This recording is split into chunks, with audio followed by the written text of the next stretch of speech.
Welcome to another episode of Angels, Positivity, and Love. Absolutely incredible guests the world over, all sorts of backgrounds, all sorts of unique life journeys, all sorts of vibrations. And most of the folks are healers, Amazon bestsellers, counselors, uh, what else? Doctors, professors, one Delta Force operator, the youngest ever admitted, a White House doctor, physician to the US president back in the old days. Um, all sorts of types. And I'd like to just say most of them have turned around and they're giving service to others. They've been through some sort of transformation themselves, and they sort of get it on the service front. So I'm super psyched to have that type of guest on the show. A quick public service announcement. We're booked all the way into May of 2025, whenever you're seeing this. We run 3 shows a week now, and we have started a guest fee. We're kind of flexible on it, but as of I think it's episode 220, and I think that's May 14th of 2025, 10 months away as we film this now. We're trying to get folks to just pony up $50, but we're flexible on this. But also, a man has to eat, and a man has to be able to buy a MacBook Pro power cord for their laptop. Okay, I would like to just get back to the guests. We have a fantastic guest. I've met her a few times before. She's a show host. I've been a guest on her show. She's a licensed counselor. She's an author. She's much more than that. Holistic life coach. She had a thriving practice before she moved to Florida, where now it's expanding in many other directions. She's into quantum this. She's into holistic spiritual that. I would like to just say she's super intuitive, super flexible. She's an international speaker, in demand. And Valerie Varan, thank you very much for coming on the show. I probably just slaughtered the last name, even though we've spoken so many times before. I mispronounce everything. Forgive me. Varan is how it's pronounced. Valerie, welcome to the show, Angels, Positivity, and Love. Oh, Michael, thank you so much. You're such a sweetheart. Hey, look, I know how intuitive you are. I know how into so many different areas, mind, body, soul, quantum theory, or quantum energy. I never can get the lingo right. Can you talk to us just a little bit about how far and wide your interests are, but also how you help people? Oh, thanks for that question. Well, primarily it's about helping people. I love hearing your story about how you came into this. And at the same time, I've been a spiritual experiencer my entire life. When you have a port, so you have things appear and you have all those unexplainable things, and you get pushed into, let's say, from one career to the next, and you're just trying to follow those divine breadcrumbs and follow those intuitions. And I have such a passion for helping other experiencers. And the biggest thing that experiencers go through is a lot of doubt, and you're crazy, and this isn't possible, and what are you smoking, dude? And um, there's a lot of pain that can happen to experiencers. So my number one is about how do we support experiencers? How do we allow for people to really understand that the world of angels, the world beyond this spiritual realm, and the way we're receiving synchronicities, how do we help people get validated that their experiences are real? And that is really what led me to start going from, let's say, the Catholic upbringing that I was raised in, throughout all the Christian denominations, throughout all these ancient wisdoms that I, went through. It led me to quantum physics. And of course, quantum physics is now turning into quantum biology and different things, because there's so much validation that's coming from that quantum science realm. And at the same time, I keep diving into more and more, well, what other science is validating what we're being taught? Because when you and I were younger, we were taught that, we're just our DNA, right? We're a victim of our genes. And of course, most of science has been quite a material reality. And basically, everything about that lens of science would say none of these things are possible. And your DNA is fixed. You're a victim of your genes. But I loved when I just kept tracking the science. Like you said, I love going multidisciplinary, love going wide, whether it's in neuroscience and neuroplasticity or in the field of epigenetics, which teaches us how pliable our genes really are. There's so many avenues of science that are telling us that every thought we think is changing our body.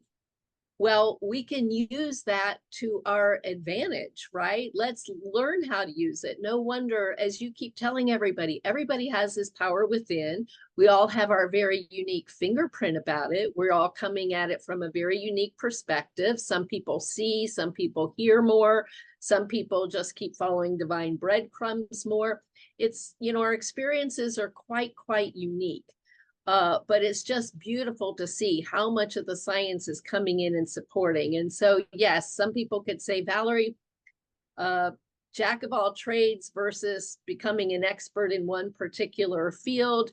But at the same time, who is going to bravely try to bridge across these fields, right? At a certain point in time, we need to understand what is being said across these fields so that we can really see the big picture that's bringing us. So yes, thank you for that question. I love going broad and wide.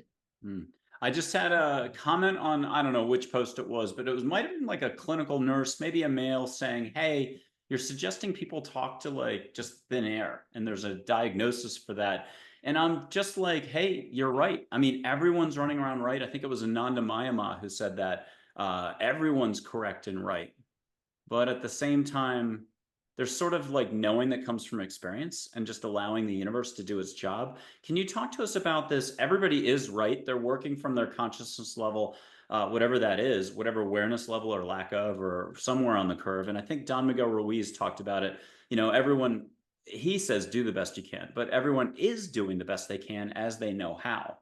And that's it. Can you talk to us about that dichotomy and how it's cool? You don't have to worry about others so much. Just focus on just allowing a little bit more. Well, first off, I love that science is even showing us how unique our fingerprint really is, right? So that means any truth that we think we're saying, we're just saying it from our own perspective. We're speaking our own truth. But we can, I guess a metaphor would be, if the universe and the cosmos and all these many dimensions is like this really highly stacked cake of many layers, and each of us are just experiencing maybe one piece on the lower layer and maybe another little piece on a higher layer, but let's say all of the layers are different flavors. Well, if someone says, please describe what you're biting into, please describe the cake you're eating, yes, we're going to describe from our own experience, but that doesn't mean that somebody else is going to have a completely different experience, but they both might be totally accurate. Absolutely. I think it was Angels that said, there's no such thing as right or wrong. There is proper understanding. Can you take a swag, as they say, as to what that proper understanding is? And is it just love's the fabric of the universe? How do you describe what that proper understanding could be that would allow us to let go of fixed perspectives being right or wrong? I love, there's some esoteric, different esoteric works that speak to love plus understanding is wisdom. So whether you're saying a loving understanding or a wise love, that is the answer to your question, right? It's got to be those two things combined, because understanding without love is cold. It has no motivation. It has no mission. It's static. But when you add love to your understanding, then all of a sudden love has a direction. It has a who, it has a breadth to it. And in my experience, what makes me more intuitive rather than less intuitive is when I'm in a state of love. So for example, I'm my most intuitive when I'm in front of my clients and I'm this completely open energy field, if you will. Why? Because I love my clients. I love who's in front of me. My biggest goal in my life in that moment is to just be of service to them and to help them in whatever way the universe sees fit. And so I'm not in my mind, I'm in my heart.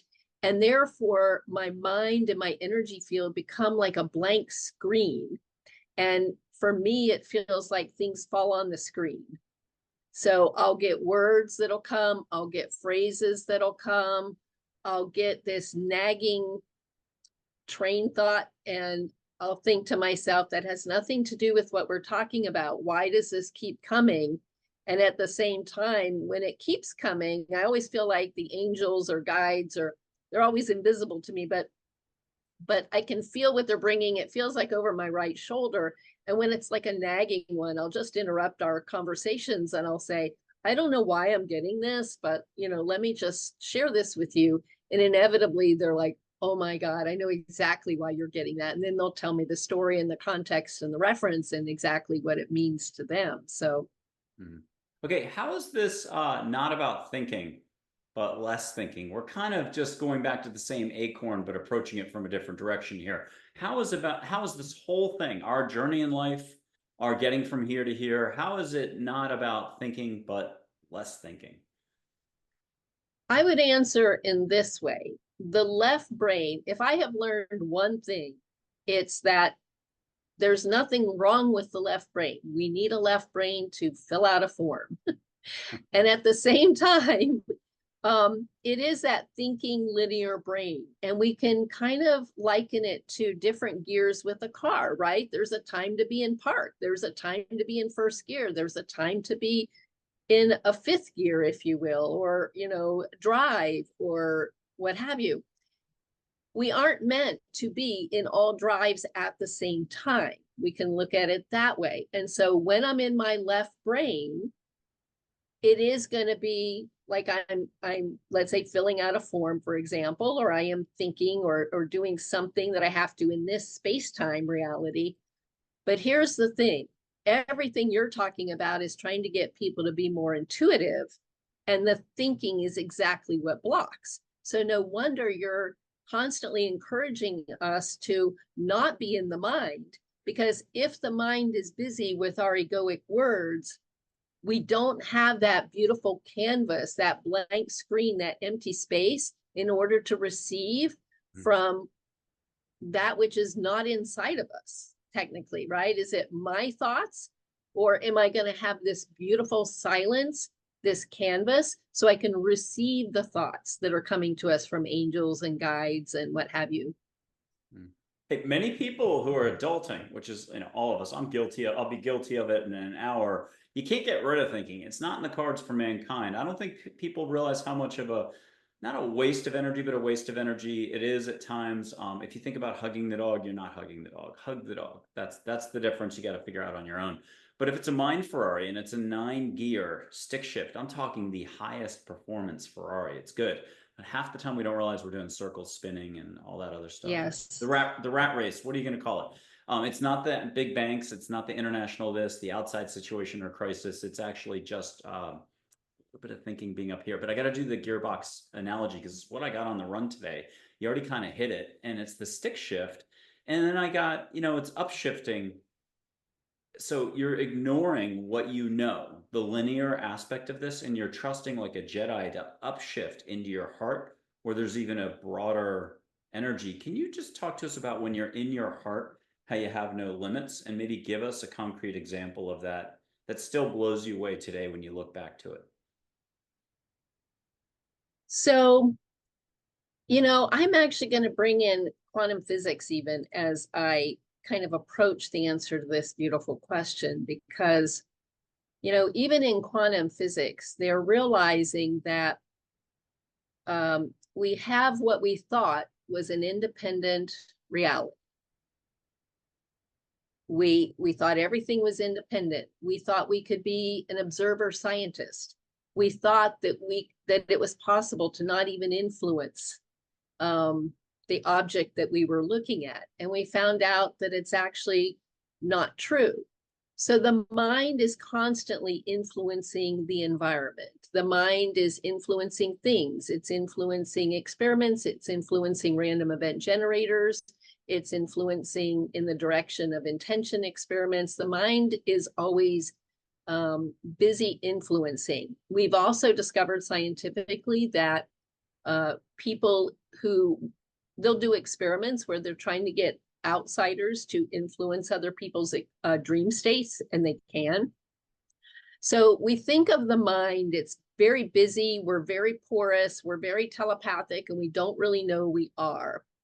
So with these other gears, like you said, it's a very noisy time and space. And in quantum physics, we notice that our measurement, our observation, and in healing circles, we can talk about that in a little bit different ways, but it really is like we're collapsing the wave function. It's as if in these beautiful higher spaces, they're all things at once. No wonder fields of probability, fields of possibility, no wonder those phrases kind of really speak to us.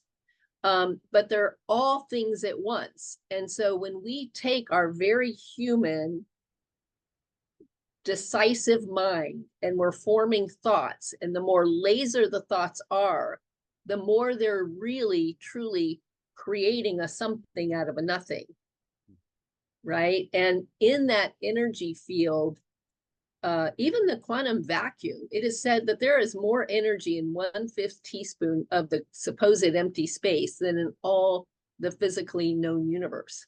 I mean, that's mind-boggling. So we think of how powerful it is to think. However, to think and to decide and to manifest is all about space-time. So let's say in your field, where you are constantly helping people go up and out, shifting gears really, really high into these higher dimensions, we are going beyond space-time. We are going beyond the quantum foam, beyond 0-point fields, beyond the Higgs field. Those are all space-like kinds of aspects to our physics.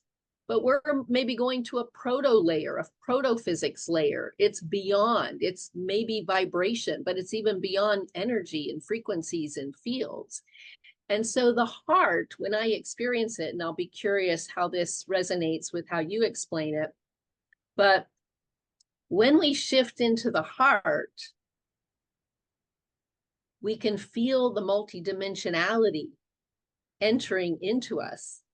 We can feel that opening and that receptivity, and we can feel these beautiful energies coming in and permeating our field. But as long as we're thinking, we're not going to be aware of that. Right? And with time and practice, like it can get to the point where I can speak to my clients and be aware of intuitive coming in, but that doesn't usually happen at first. We need this beautiful, clear space of mind. And then the heart is like the fuel. And the heart is like, it's shaping the space. It has meaning to it. So we can literally see how it's shaping the space that we're tapping into. And the more we're in our mind, the more the heart space closes. So what little fuel we're giving. No wonder it doesn't really go very far. But when we're in that beautiful state of love and the heart opens, look at how much of the cosmos we're opening to. So I love the higher dimensional kinds of metaphors. I love the gear metaphors.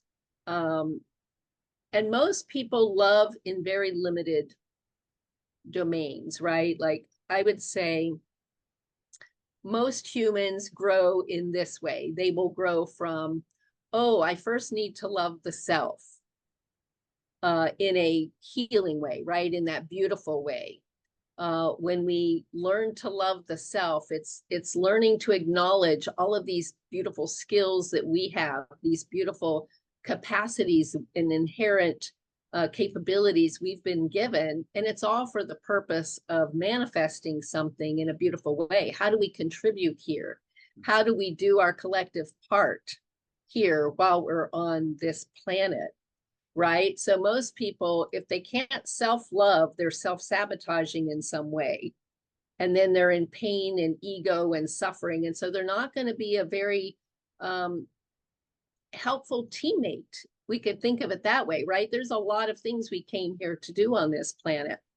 So we need to learn how to be a more effective teammate so we can learn to love the self, and then we can extend it beyond friends, beyond family, beyond city, beyond town, beyond nation, you know, and even beyond globe. We have to learn how to be receptive. Our love can expand beyond all of these limits and confines. And then what we receive is immense. As you always teach people, no limits. Okay, let's try it. Let's go back to that acorn or crack this nut even a different way. If there's something called love or possibility or awareness, I'm going to try to do about 6 synonyms here. Timelessness, they say no limits, consciousness. There's something up here that is very real. It's unlove, it's thinking. Technically, some of it's a waste of energy. I'd argue most of it's harmless. It's 1% of 1%. But when you're thinking about something, but you're not doing it, there's a difference. You're down here if you're doing without thinking and you're enjoying it. Some of your thinking, when it gets creative, guess what? You're down here. So it's either or. You can't be half pregnant, unlove or love. What's just some of the, I mean, breathing, smiling, laughing, hugging a tree. There's 40 million ways to get here, but that darn brain, the ego, the psyche, the intellect, all the PhDs and the intellects in the world, the greatest intellects in the world, it ain't going to help you one iota to slow down and be sort of one with all. The heart's already fully connected. Can you give us the pep talk on something about this dynamic? There's a completely different energy flow here. I'd argue it's lower vibrational. And then there's something here that's just like when you're on an athletic field. You're one with the soccer ball. You already know what they're going to do. Time either sped up, slowed down. You're on your fourth soccer goal in a row. You're shredding them. You know, look, they're third graders. You're in the 6th grade team. It's demolishing them. So there's a reason for this. But nevertheless, you're going to take credit for four goals in a row. What's this about? What's this about? Does it take some of us a lifetime to figure out the difference? It does take most people more than one lifetime to figure out the difference, but it doesn't have to. Let's see, if we simplify, we could say the mind is like doing surgery. We're very focused on a physical, very limited piece of the universe, and that's what we're thinking about. And it's like we're doing surgery. Okay. And when we're in the heart, it's like we're floating with our eyes closed in an immense ocean, and we're just allowing the air to wash over us with its warmth. We're allowing the water to hold us with its buoyancy. But the openness, right? The porousness, the sheer openness, it's such a completely different state. So we could say that yin, to borrow that vocabulary, right? Yin is the state of complete openness, being the sponge, being a cosmic sponge. Yang might be manifesting something on the physical plane. And so again, we can say, all right, I'm going to go do surgery on that particular thing right there, or I'm going to go construct that particular house. But this is very different. And the yin and yang symbol together, the reason that's so beautiful is, like you said, chicken and the egg, but the more we're open and sponging from the cosmos, fueled by great love, the universe will tend to pour into us that which is related to the focus of our love. Mm. So if Michael, right, if you're giving a reading for someone, you have said, this person is the focus for my love. And the universe is giving you, the angels are giving you what you've asked to receive and have come through you and directed to that person. So you're receiving yin, but the yang is as you share. And the more we share, the more we open to more of that kind of love. But how beautiful if we can learn to not even limit it to a particular kind of person or a particular kind of activity, but what if we went around and loved every leaf, loved every plant, loved every molecule of air, loved every swaying palm tree frond. I mean, when our love fills everyone and everything, no wonder that which we receive is going to feel like wisdom. Now, that's going to sound like a lot to a few out there who aren't used to this love thing, but let's back up and just remind ourselves, how much are you really allowing for daily? And we can take the spiritual, the woo-woo-woo, and I'm going to toss out two other areas. We're going to put them in the trash can for a second. You almost talked about opening openness, the Tibetan Buddhist expression or Buddhist expression. You've basically hit on another area as well that's sort of esoteric or whatever the expression is. The Korean Zen stuff, the no mind or don't know mind. You were talking about that before. Let's toss all that out. Let's toss out the cosmos, angels, the possibility that we're not the only game in town. Yeah, let's leave it with every single human on their unique life path daily. What are they allowing for?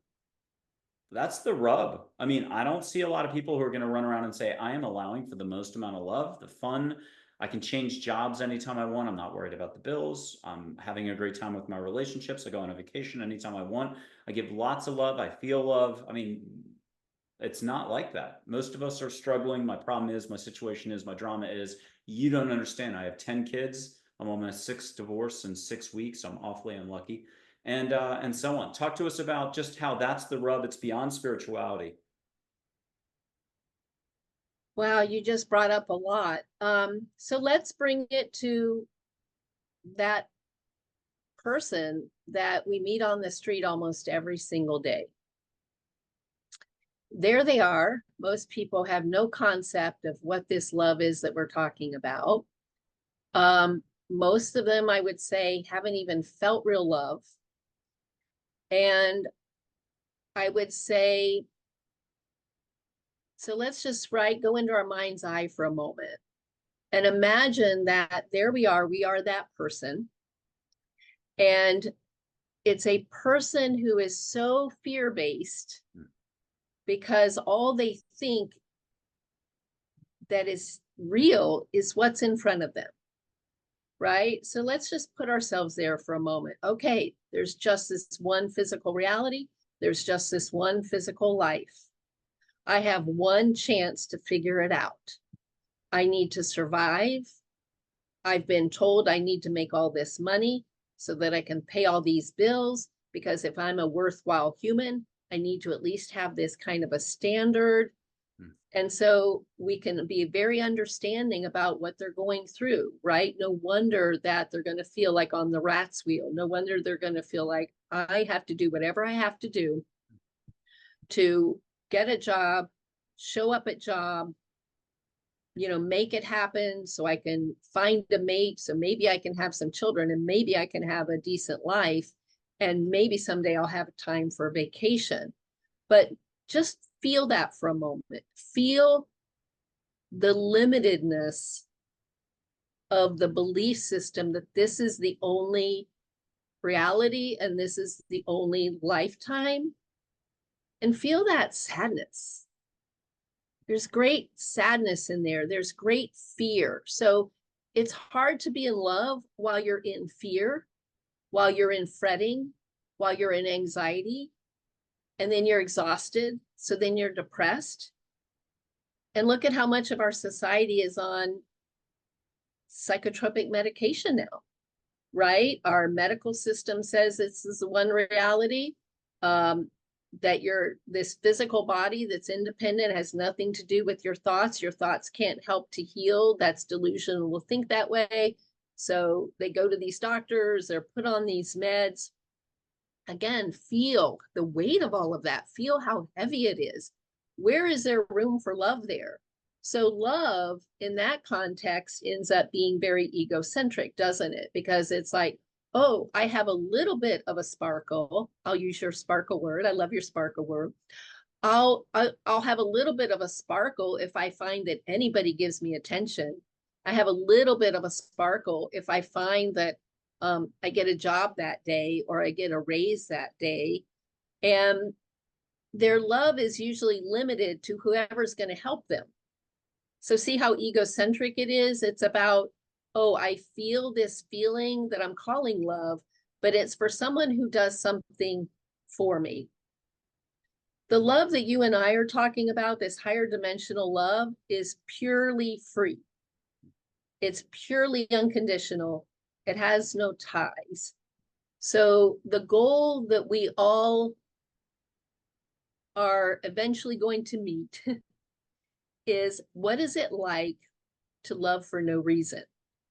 For love meaning, wow, my heart is so open.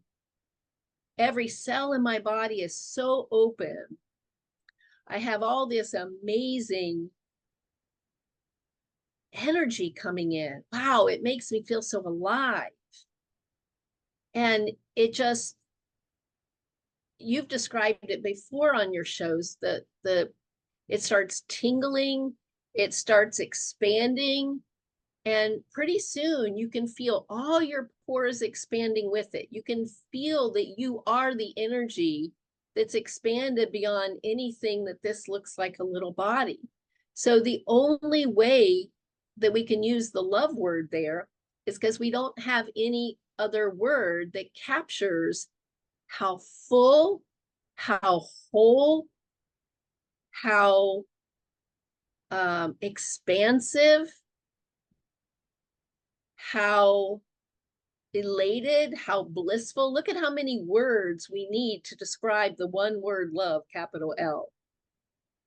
And we could say, no wonder in so many traditions, God is love, capital L, because if we think of God being all that is, all the potential that is, and all that is even beyond all of our comprehension, that much wholeness, and God is all of that all together comprised in the being, like, it just gives me chills. No wonder that God is beyond the concept of God. But when we align with God, what if it's true? What we're really doing is aligning with and embracing our inner energy, that we're just embracing our oneness with all. Forget the horizon. There is no horizon. It's just an ever expanding infinite space that we're tapping into, and it's palpable, and we can feel it. We can feel it percolating. We can feel it full of this potential to manifest. And I kind of believe that that's what apports do, by the way. This is kind of a tangent, but there's been a couple times in my life where I've had unexpected apports appear out of nowhere in a room of my house. and commonly apports that appear eventually disappear. But what I've noticed is when in some circles they'll say, oh, you attracted an apport. So when I've attracted this apport or object in their words, what I notice is there has been in my field some incredibly expansive intention to either receive something of wisdom that's healing for me or others in both, or the same kind of understanding that's going to help people really feel healing, and it will come.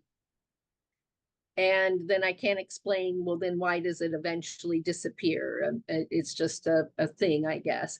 But love, when we just think of it as all of this, everything added together, the bodily visible portion as well as the invisible, subjective, percolating, no thing, and all of that together is love, then we can see how tiny our human love is, and we can see why humans, as they evolve, are essentially, their role is to evolve into greater expanding circles and spheres of love. And we can just see how tiny that is compared to the big And at the same time, I can feel all the angels smiling right now as they consider seeing all of these humans just increasingly open and just increasingly open and just increasingly open. And then they have people like you that are helping them be increasingly open, and how to use methods like just smile for no reason, just laugh for no reason, think of yourself at the beach.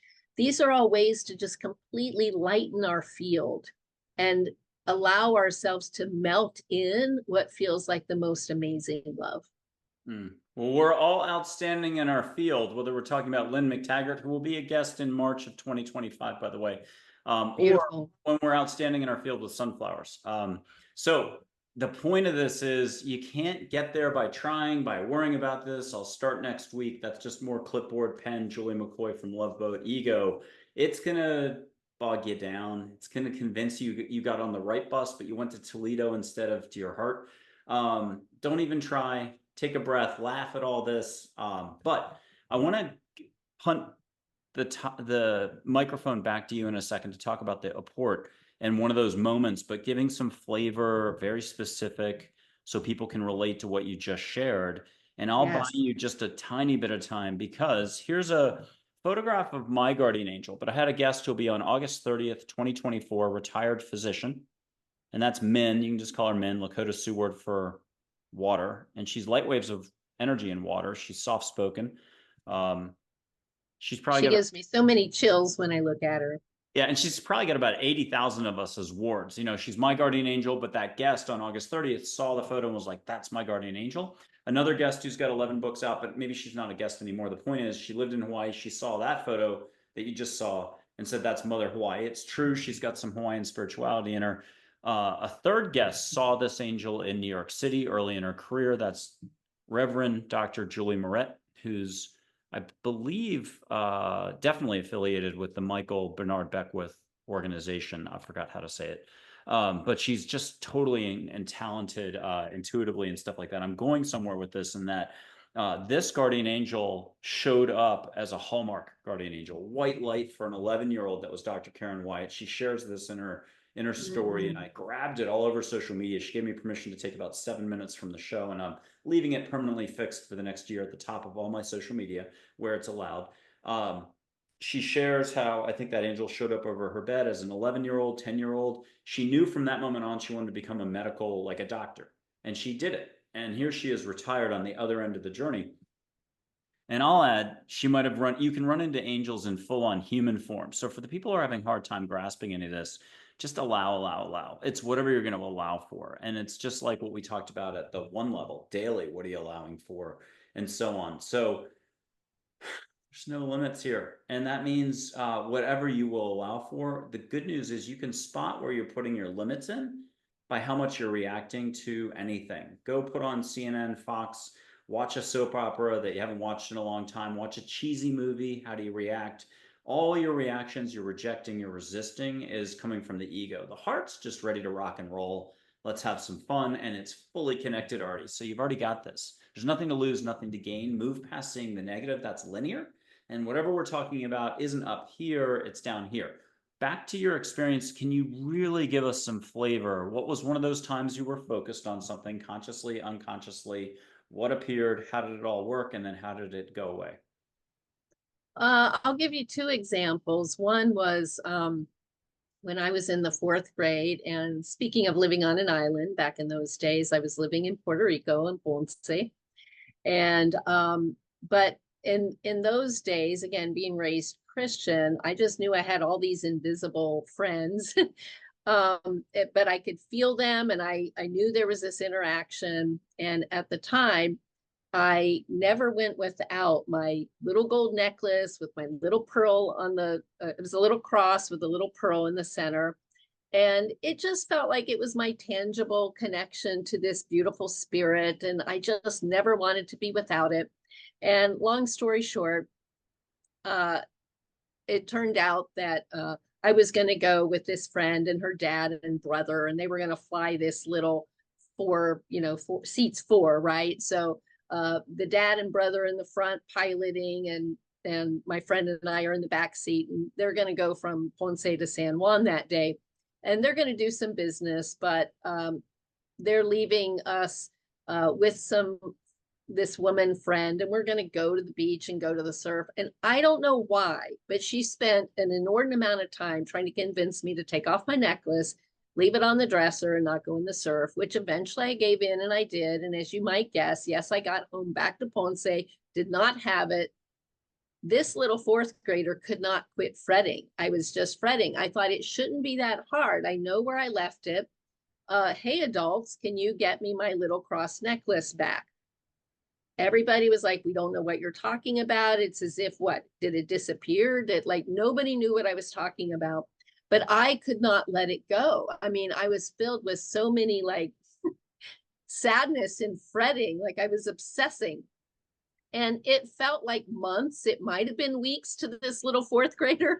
But next thing I knew, I got home from school one day, and there it was, smack dab in the middle of my dresser. So my first thought was, of course, that the adults got their act together. Somebody found the necklace and got it back to me. And so I went out to say something to my mom, like, hey, cool, finally, She had no idea what I was talking about. And believe me, my mother does not joke around that way. And I finally, after some time, just had to acknowledge that somehow the angels, I was just like, thank you, angels, Jesus, angels, whoever you are, thank you, And I had it. Now, do I remember eventually why don't I have it now? I don't. But I can give you a very concrete example of something that happened more recently, because you mentioned to viewers that I had my beautiful private practice in Denver, and I made the decision to unconditionally love my mom and come back and caregive. It turned out it was a several-year process. And I will just say, with all of the mental health and medical health things that were going on, I probably went from my highest, most blissful state ever to probably my lowest, most base state ever. And it was a struggle, and I was full of all kinds of angers and what have you, especially at the medical system. And anyway, skipping all that, I will just say it came to this particular day where it was about ready to get worse before it became miraculous. And on that particular day, not only were a bunch of medical things happening for my mom, but at the same time, there was a friend of hers who had no one else. The daughter was full of drugs, was supposed to pick her up at the hospital. Next thing you know, I'm being asked, will you please go pick her up at the hospital? Will you please go bring her clothes? Can we please have her come back, and can she stay with us? It happened to be probably the third Valentine's Day in a row that I ended up at home dealing with hospitals and walkers. And so I did that. I got clothes. I brought her back. I was fixing up the guest room so she'd have a place. And so we got mom's walker and her walker and all kinds of medical things going on. And I had cleared, I was using that room as like a little office. So I had cleared my computer and books and things from this little vanity and went and stuck it in on my bed. And it was probably more like 9 o'clock at night after I got everybody settled, got people in their rooms, got them settled down. And I went back to my room, and right smack dab in the middle of my computer was this holy card. And it was this beautiful Jesus, I trust in you. There was this saying on the back about mercy. And I had been praying a couple of days prior to that, like, I'm losing it. I need help. I have never been this rough, this base, this like bad. Like it is not good here. And I really need your help. And so here on this particular day, when I'm asked to even do more than usual, next thing you know, I really felt like it was an answer to the prayer. And no, there weren't going to be little dueling walkers going and putting a holy card on my computer. That definitely did not happen. And I actually had that holy card for several years. probably 3 years. And the ironic part about it, I always kept it right here on my desk. Later on, mom passed and I created a room and it was on my desk. And I had been showing it to a couple of people who were interviewing me. And it was almost like the universe said, oh, you're going to show this, we're going to take it away. And it just disappeared off of my desk one day. And I ransacked the entire room looking for it. And I was looking inside books. I'm looking in the most unlikely of places, but it's gone. So I just believe that sometimes, in both cases, my heart was quite fervent. It was quite in a desperate place of seeking a tangible connection, and the universe provided. And in other times, the synchronicities have been so off the chart, but both of those have been, like, for instance, I can remember when I know that the universe, my guides, they were the ones that got me to Denver in the first place. That's a longer story. But I got there, I followed them. I was gonna open my private practice when it said logic is saying no. I mean, at that point in time, my husband had been laid off of his IT job. And so that wasn't a good time. I was working I was working with kids in the child welfare and juvenile justice system.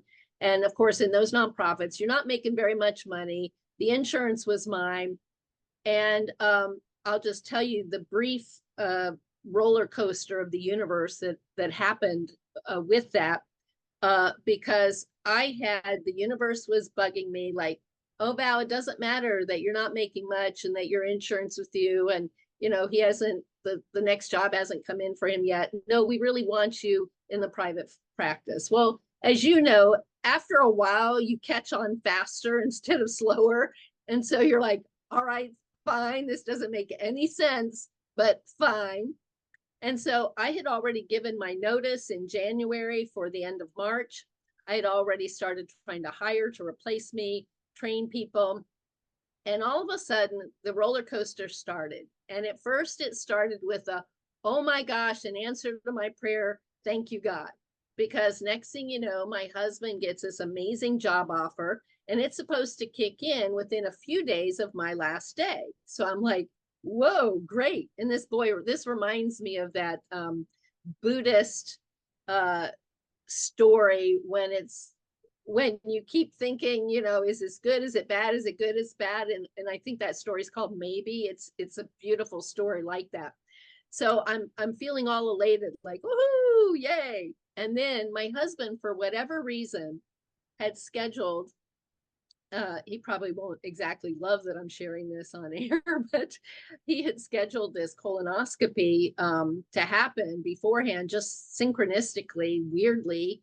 And then unfortunately, it was the day before he was supposed to report to work. And essentially the surgeon was throwing cancer pictures in front of my face after he's out of surgery and letting us know he's got to be in surgery the next day at 2. And of course, he's finally, after a couple of years of being laid off, he's finally starting this beautiful job the next day. So he very stoically has us all dress up. He dresses up in his suit. He's like, I'm going to report at 8 o'clock in the morning. Maybe you can wait outside. So he goes in bravely, and eventually he tells them the story, and essentially another miracle. They're like, we'll wait for you. That's okay. You still have this job, do what you have to do. You'll come into work. So making the story a little shorter than it really is, essentially that was happening. But I'm like, but wait a minute, the insurance is with them, and the insurance isn't going to kick in until 6 months.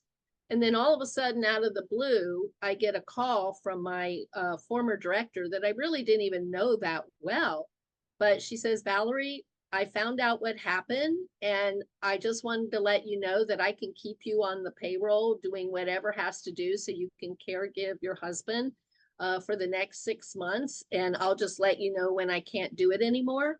And so that was this beautiful miracle. And then right when the insurance was supposed to kick in for my husband, let's say July 1st, she called me a couple of weeks before that, and she said, I don't think I have anything for you after July 1st. And I was like, Anne, are you kidding me? You've been the biggest prayer conduit ever doing what you've done. And you've taken me right to when his insurance starts. So, and there is even so much more to that, but just the circles and the prayer, prayers answered, the universe being very, very visceral. I mean, just crazy stories.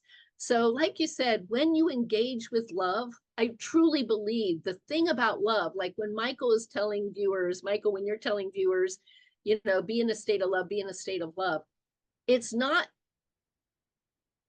like this is not something little, right? This is everything, because to get out of the mind, the reason we have to get out of the mind is because we can't be in the mind and in love at the same time. Because love is yin, it's engulfed with, it takes us beyond the mind. The mind, when the heart is full of love, the mind is blank because it's full of love and it's beyond thought, right? And so here we are usually doing all this thinking, and and especially when it's fearful thinking, like imagine this beautiful circle and it just keeps getting shaved away, shaved away, shaved away. We see all the shadows, see all the shadow, and it becomes so muddy. But love truly does figure out, like it evokes the miracles like lightning. We evoke miracles to us when we're in a state of love and when we're intending to give someone this beautiful unconditional love that we're here to do. That's the whole mission. Most of the near-death experiencers, when they go to the other side, they come back and say, the main question, I wasn't judged. I had my life review. I wasn't judged. I might have been judging myself, but I wasn't judged. And yet I did get the question, and how well did you love? That's what it's all about here. And we don't even realize how much we're in that flow state, consciousness, awareness, and that's daily. There's nothing to lose, nothing to gain here. Move past saying the negative. I didn't say that. Angel said it. So if it sounds smart, but it's something that you're doing. But the Julie McCoy from Love Boat, the event organizer, the one who runs the show, that drives your vehicle most of the time. As an adult, you didn't have ego usually driving the car. You were just like, let's climb the tree. You were like this. Your whole body was into the action of the moment. But your egos could agree with something here, or I disagreed at the 30-minute mark when Valerie said this. That happens to Eckhart Tolle all the time. People are taking fastidious notes, and they're like, "But you said this," and that's not what any of this is about.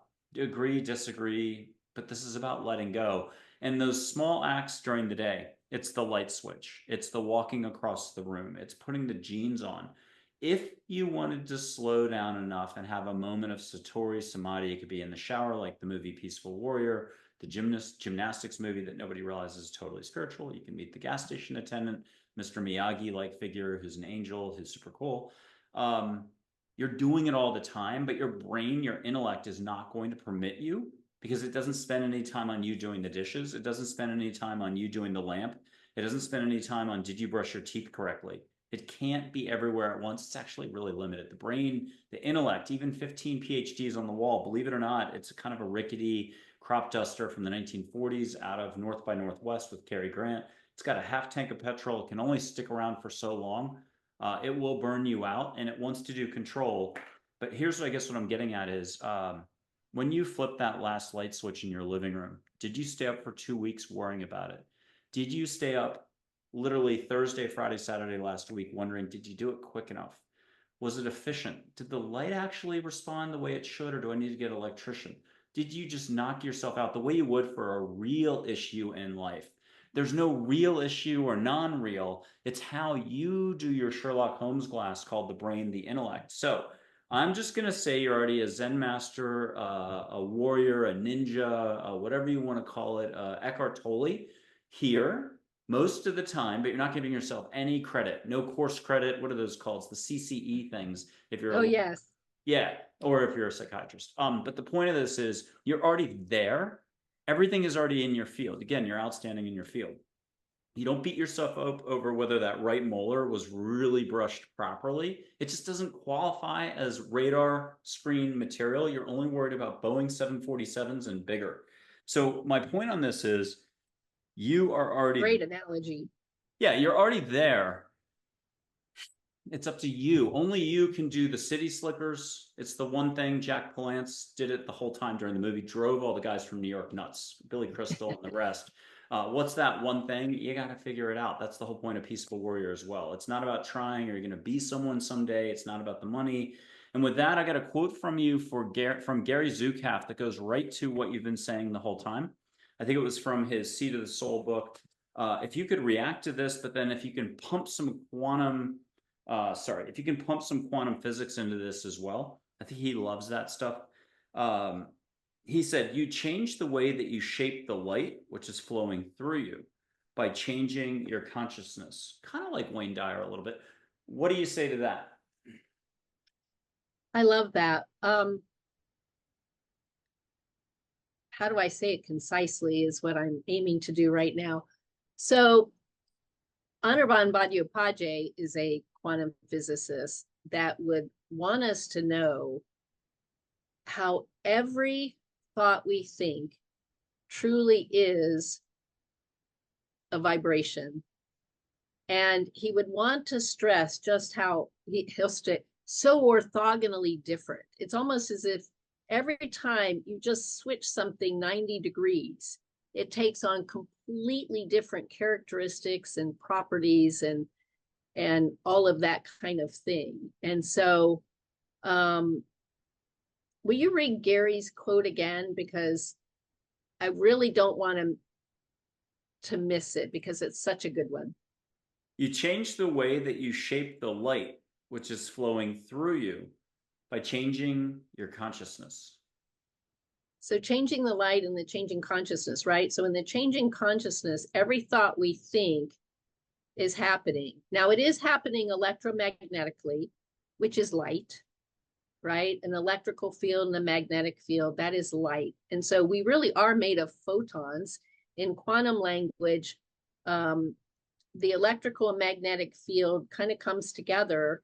But in quantum language, the smallest possible chunk that we can get of that light is called a photon. So a photon is nothing more than a chunk of light. And we truly are made of these photons. And so every thought we're having is affecting it at a quantum level that is beyond electromagnetic. But it's as if in this wave particle duality existence that quantum science is telling us that we get, we're existing at quantum waves and more virtual photons that are, Doug Matsky would say it has the same topology, but it lacks energy. I like quantum waves. Quantum waves, there you go. And so the quantum scientists they hate talking about consciousness because nobody knows what consciousness is right now because it's not a thing. And the only thing that we know anything about is electromagnetism, but how much we know of quantum is so limited. So like the way Gary's talking about, I mean, he's pointing to our quantum nature. He's pointing to our electromagnetic nature as light. And so it's just really true that our thoughts are more our thoughts and therefore consciousness is in, let's say, a protophysics layer. It comes before, it's more primitive, it's more foundational than even quantum physics. And it eventually somehow miraculously involves the quantum, which is all these states at once, right? Quantum means two things. It means these smallest possible chunks that energy comes in. In other words, when we drop let's say we drop some water onto a calm pond, why do we see concentric circles? Because the energy is moving in these quanta, in these chunks. But it also refers to these quantum properties. So, this quantum mind that we have, this quantum consciousness have, this side, I'm just going to give you a few examples of the properties we hold. Like this is our inherent nature, and it's mind-blowing. So it involves a superposition where we really are all things at once. We experience all things at once, all dimensions at once, and what have you. And every kind of near-death experiencer will validate how they experience that on the other side. It didn't follow space-time rules. And at the same time, so here's this superposition, and we know how quantum physicists measure it in these things called wave functions, and it's math and what have you. That part doesn't matter. But here, all things are existing at once. That is our quantum nature. And at the same time, part of our quantum nature is what a lot of people are today talking about as quantum entanglement. Why does that matter? Because if it's love and oneness and interconnectedness, quantum science just proved that really does happen. So let's say if I take a photon and I put one in London and I put another one in California, obviously I'm just using this loosely to not bore us down with science. But if I tickle the one in London, the one in California basically starts giggling at the same time, and they might move at the exact same time in a complementary direction, let's say. But that shows this spooky action at a distance that amazed Einstein. That shows electromagnetism would take a lot of time and space to travel waves from London to California. But when it's quantum and it's happening simultaneously, that disobeys space-time rules. So we can entangle, we have found quantum entanglement. By the way, we found quantum oscillations in the microtubules of the neurons in our own bodies. And some people would say, oh, we can't be quantum, it's too warm and wet. Well, I'm going to say they found quantum oscillations already. Anirban Bhattacharya did. And number two, they've already found entanglement at all kinds of levels. I mean, even at the quark level, much less electrons and photons, even at the quark level and at the gluons that glue together the quarks. I mean, it's as if this quantum is an embedded nature. I kind of think of David Bohm when he kept talking about an implicate order to an explicate order, even though the details of the theory might be different depending on the theorist. There really is a subjective nature within an objective nature. There really is a implicate order within an explicate order, and it really is unfolding. And our quantum nature is somehow, they don't know how, but somehow the quantum nature is embedded within all the electromagnetic nature, which is our light nature. And so today, isn't it interesting that when people or holy books say God is love and God is light, what we're coming to realize is the God is love part seems to be related to that subjectivity, to the implicate order, to the love, to the wholeness, to the oneness, to the quantum nature. And the God is light seems to be, wow, God created a space-time place here, this earthly place here, and that it's made of light. And even when a near-deather will go and they're asked, well, what was God like? Well, it was this light that was so bright, and yet somehow I could also see, even though it was like a billion times brighter than the sun, but somehow I could still look. So somehow the body of what we call God seems to be light, and light seems to be our body nature. Electromagnetism is our light nature, and it is slow, and it is travel, and it does take time. And so to your point, if we don't know any of this other quantum and all this miraculous state of existence is out there, we don't know we can plug into these quantum properties, and we're just in that drudgery of the everyday, well, no wonder we have to try really, really hard, because that's the mindset we're in.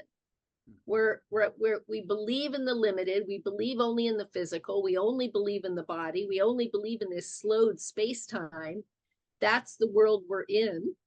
That's the world we're living. We don't even try to get out of it. And as you keep pointing out to people, we have to consciously look up, look out, and we have to consciously even try to play games with the universe and try some little quantum miracles, and they will happen. They will happen. No try Yoda, always try Archangel Gabriel. It's not about the words. It depends on what we're talking about. If it's from the heart, yes. If it's up here, you're still gonna do it, but if you could do a little less of it. Hey, we're gonna have to do some showing, some experiencing for folks right now. I'm gonna light some sage. I'll show my energy for folks on the screen. You'll see what you Beautiful. see for light flows. We'll have some angels weigh in because here's the deal. If we took 10,000 high school, college kids who were open, curious, that's it, knew how to be in their heart. If they've ever done yoga, gone for a walk, hugged a dog, taken a shower before, they're all set, they're qualified. It's like having a PhD in science, and I'm talking astrophysicist stuff. You can have any answers to any questions, all languages, all dialects. If you're from India, it's Hindi or Telugu. And the bottom line is any answers to any questions, let that sink in. It doesn't at all. Humans are absolutely curious, are absolutely not curious. We're looking at our toes when we could look up. Anyone who wants to allow for this, they can wade into science. But if you can really have any answers to any questions, imagine what that means for the consciousness community, the near-death experience community, this community. There's 40, 50, 100, 200,000 communities out there. It really comes down to, can you use one of these? Can you use the ear? It's really the heart doing the listening. It's listening without listening, the Zen thing.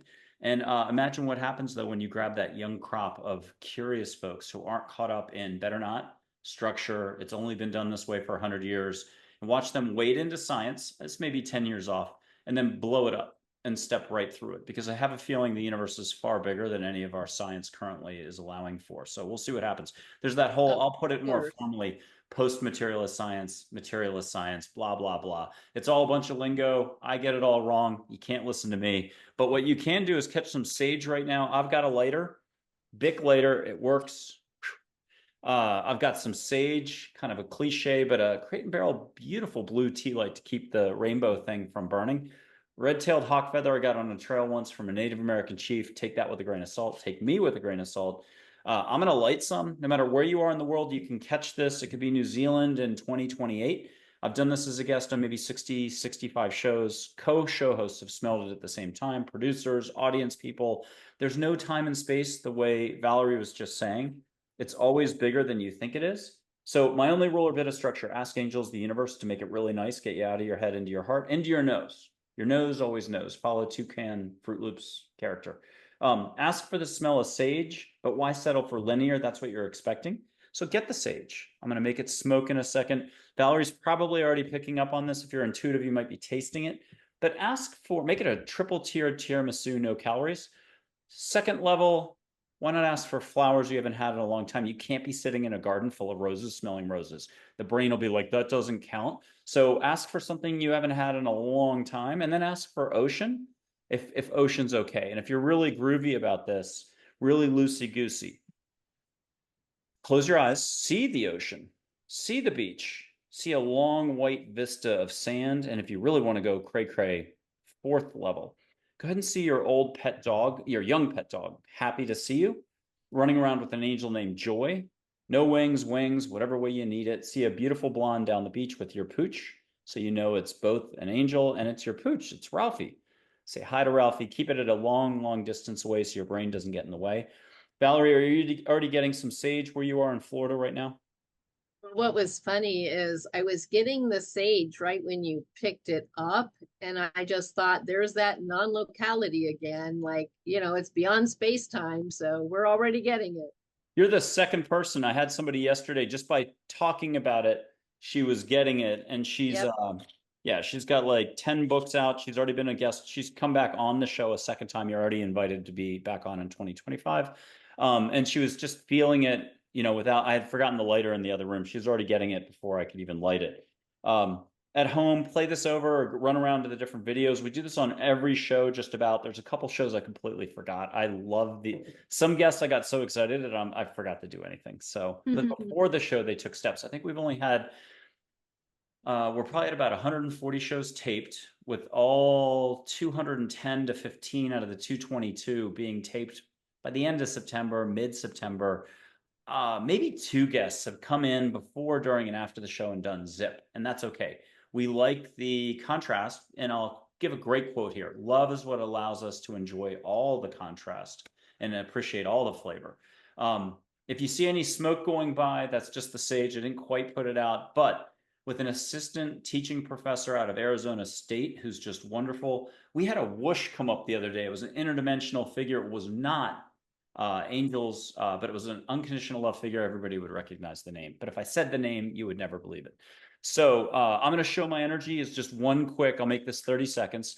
You're going to see a filament of light between my fingers. It'll be gold, green, yellow, 15 colors at once. Rainbow light, hit pause, run out, buy a lotto ticket. Or if you've been talking about doing that run for 5 days now, but you haven't gone out, it's time to go for the run. This is just light. You're already seeing this on everything and everyone all the time, but your brain is so good at reducing everything down to linear.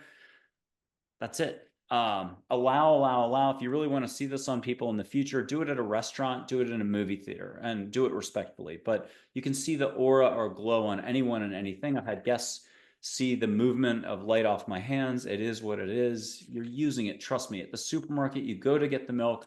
Two men are arguing by that milk see-through door that you've got to open to get there. And you're like, whoa, bad juju, bad vibes. I'll come back. I got to go get the vegetables anyhow. And how'd you do all that? You felt it more than you just did that logos, reason, intellect thing. Here's the background. This is kind of from Celestine Prophecy, the movie, but I had a guest on who was like, nah, we were doing this in the 70s. And then in India, they do it this way. It's more comfortable to do it this way. You get a dad joke. Here's the dad joke. Bert and Ernie, Sesame Street. Bert offers Ernie ice cream. What's Ernie say? He says, Sherbert. See a little filament of energy or light? What are you seeing between my fingers, Valerie? I know for me, I can see kind of a rainbow iridescent, and it's about I'd say, yeah, the width of 2 fingers actually, when you had only 1 finger going. And then you can kind of see it like kind of as if it were like taffy. And you can kind of see it pulling if you get closer. And again, this is real. We're made of biophotons. We know that scientifically now. And I'm going to put up an angel named Joy. These are just photos I snapped with a Sure Shot camera out of pure panic, but in a nice way. 12, 13 years ago, I used to hand the camera to folks. You can just see out your window. It's more comfortable. A whole Walmart parking lot away if you really are worried about this. But if you're comfortable, it can be just a tennis court away. If you're really comfortable, you can see them in full-on human form. Ask them to show up on your errands. You're running from the dry cleaner to the coffee shop. They hold the door open for you. You chat with them and much more. It's up to you to figure out how to roll with all this. Here's Joy and Angel, who's the ambassador communicator, to help you do a smash in pickleball, have her jump in your arm.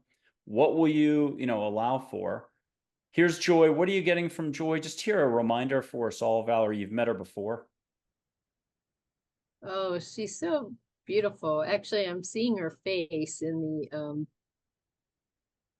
the orb, and it's, for me, it's coming in wordless. It's more of a feeling, like I'm feeling the joy. Yay, I like it. And at home, remember, breathe through the mouth. If you're the 1 out of 200 people get upset when I say that, shoulders heaving, by the way, breathe through the nose. You got to breathe. But it's real breathing where you're actually letting go breathing, getting out of the brain, into the body. Half of what you think we need to go through is actually just getting back into the body. It'd be like being hydrated if you're a runner. Half the time we're dehydrated, we've been running too much. Pedialyte. Okay, here's Charlotte, everybody's favorite school teacher from 3rd form if you live in Canada, 3rd grade if you live here. She's here with words meant to help you expand. She's awfully eloquent, a lot of fun. In her 50s, maybe like Audrey Hepburn's sister. Here, a reminder about something. If people at home want to put their palm out and feel what they can feel on their palm, or you'll feel sparkle on your toes if you try too hard, get a whoosh, feel. An unofficial rule is breathe through the mouth, and that's like turning the volume up. Nobody wants to do it. The ego subconsciously is like, I better try, I better hold my breath, I better not let go and relax. And it's just like sports. The more your body is limber and relaxed, it's like judo, aikido, you're going to perform better and be in the flow state. What are you getting from Charlotte? My hands are so tingling. Well, and again, right? It's like we have to be able to receive and focus on receiving. And I definitely see face. And her face is actually changing for me. It's changing different forms. That's interesting. Yeah. And she's pulsed for some Europeans and some New Zealanders. I don't mean pulsing any which way. It's just a light change, a movement of light. This is an interdimensional photo, is the best way to say it. Historical photos like of an Audrey Hepburn or Sai Baba, Sri Shirdi Sai Baba can move. We all would agree. Absolutely, photographs that are historical cannot move, except no. That's what I'm talking about with science just going boop in a little mushroom cloud in a little while. But what's cool, it's in a nice way. Everyone's got to do what they've got to do. You've got to go linear. You've got to do FOIA requests. You got to chase the clues. But at some point, someone who's super, super sharp is going to be like, hey, why wouldn't I just ask the universe and shave 20 years off my R&D? Then I can go on vacation quicker. Okay, here's a guardian angel. This is the one from August 30th. Min, the August 30th show in 2024 with Dr. Karen Wyatt. She talks about how this angel was over her bed as an 11-year-old. It helped her set her course career-wise to be a doctor. And now she's retired.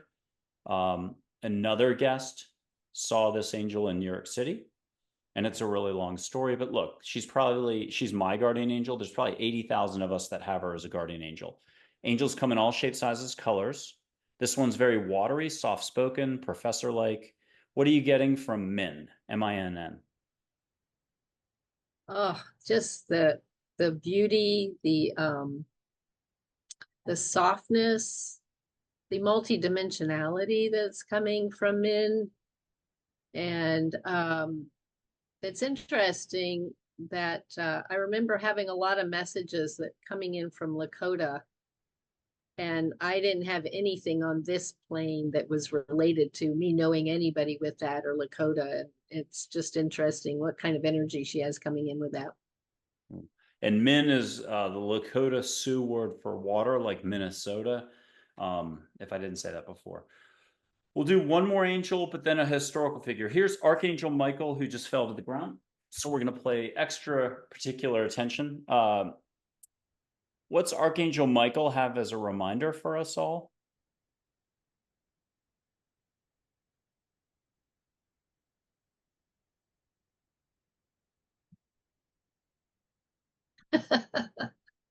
ET, phone home.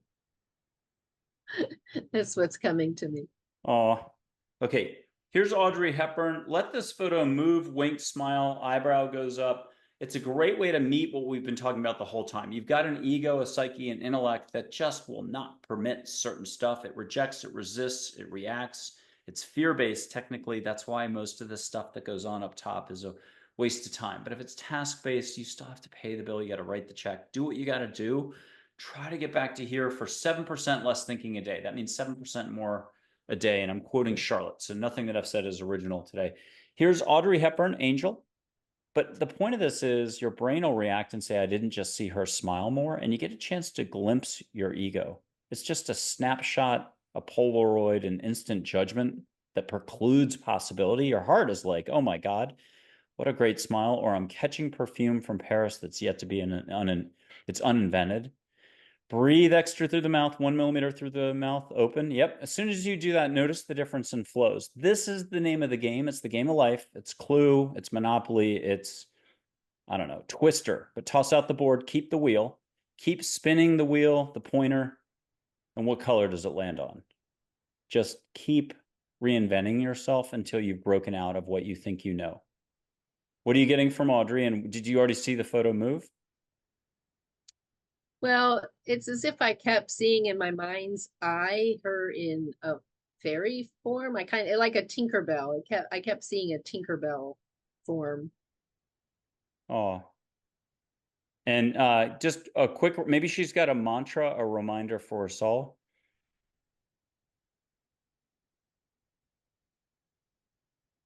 Breathe, breathe, breathe, breathe, breathe at home. If the shoulders are going up and down, put your hand out, feel her vibe. Catch an uninvented perfume from Paris. People have done that on the show before. What will you allow for? It'll be maybe flowers worked into that perfume. But the more you breathe, the more you're opening up your field and staying Oh, open. Chanel. Ah, and it was Chanel. Yeah, Yay. just came in. I didn't do it. But what's she have for a few words for us?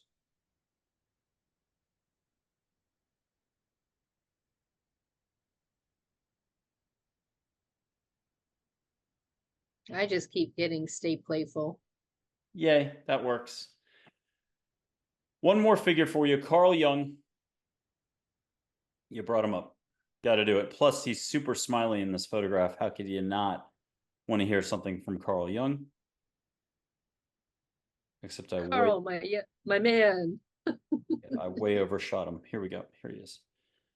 If anybody at home wants to go like this, pretend you're finger painting your nail, shooting it all over you and the walls. Do anything to reset a circle instead of making a fire. You haven't done that in 20 years since you were 2. So even if you're 50 and watching, you're 22 again, because it's the whole young at heart thing. Your heart knows no time or space or anything. There's Carl Jung. Here's some great humor and a reminder for us all. Oh, what a great energy he has.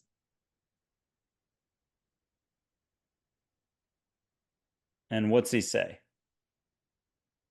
Well, I think for me, he's kind of giving me some encouragement and saying, yeah, you know what, it's okay. Stick your neck out on a limb, you know, don't worry about the field of psychology. It's okay to be out on the limb and have fun, be joyful. Oh, I mean, if we listened to all the naysayers, I wouldn't get out of bed. I wouldn't even be bothered, being on this planet. But on the other hand, there's tons of support. One person yells miracle one day, wait 3 days, they could be a judger again. The complexity then on the first day could become simplicity a week later, and they're the biggest compliment giver. They're like, whoa, I didn't mean all that before. And, maybe you got to wait 2 years. You can't judge. It's Christmas Carol. We don't realize how we're all Scrooge at the beginning of the movie. I think we all agree he's a jerk. He's dental floss. He only talks about money. He's limited. It's just, that's it. And that's most of us any given day, unfortunately. We forget 79 pages at the end of the book. He only went through 20 seconds of transition time. It was a long part of the story, the movies, the animated, or the book, because it was dream time, lucid dream, interdimensional, whatever you want to call it. He got slapped around and shown, broader him. But at the end, he's a good business person. He's flowing, and you and I would cross the street to go engage him, and he would be able to talk to us and actually pay attention to us with undivided presence, like Eckhart Tolle. And yet, it's still old man Scrooge. And there is the barometer we go through: the ebb and flow, the tug, the right and wrong, whatever you call it, and then the letting go every day. What